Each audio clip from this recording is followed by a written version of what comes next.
ዳንኤል ግን ለሰው ከመታዘዝ ለእግዚአብሔር መታዘዝ ይበልጣል ብሎ ከመቼውም ጊዜ በላይ መስኮቶቹን ከፍቶ በእግዚአብሔር ፊት ተንበርክኮ ጸሎቱን ወደ እግዚአብሔር ያቀርባል። ያን ጊዜ ይከታተሉ የነበሩት ያዙት፣ ሲጸልይ ይዘነዋል ብለው ወደ ንጉሡ አመጡት። በትእዛዙ መሰረት በሕጉ መሰረት የንጉሥ ቃል አይሻርምና ወደ አንበሳ ጉድጓድ እንዲጣል ንጉሡ ወሰነ። ምክንያቱም የንጉሥ ቃል የንጉሥ ትእዛዝ አይሻርም። ንጉሡ ዳንኤልን ይወደው ነበረ። ነገር ግን እያዘነ ትእዛዙ እንዲፈጸም ዳንኤል ወደ አንበሳ ጉድጓድ እንዲሄድ አዘዘ።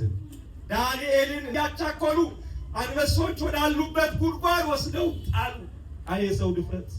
ወደ ቤተ መቅደስ እንሄድ፣ እውነተኞች በሚቆሙበት ወንበር፣ እውነተኞች በሚቆሙበት አደባባይ ስንቆም አናፍር?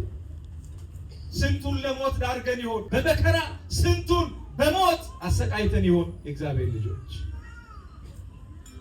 የእያንዳንዳችንን ሕይወት እግዚአብሔር ይመረምራል።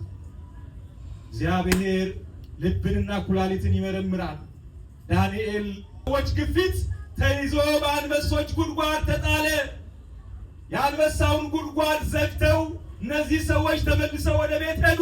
ዳንኤል በአንበሳ እየተበላ እየተሰቃየ እንደሆነ አስበው መጨረሻው በዚያ እንደሚሆን እንደተጠናቀቀ ጉዳዩ እንዳለቀ ደምድመው አስበው ወደ ቤታቸው ሄዱ።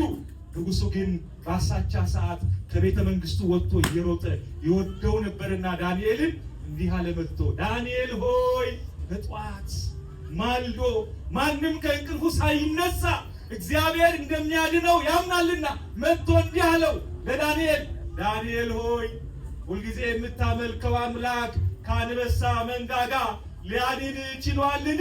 አለው። ዳንኤል ድምፁን አሰማ።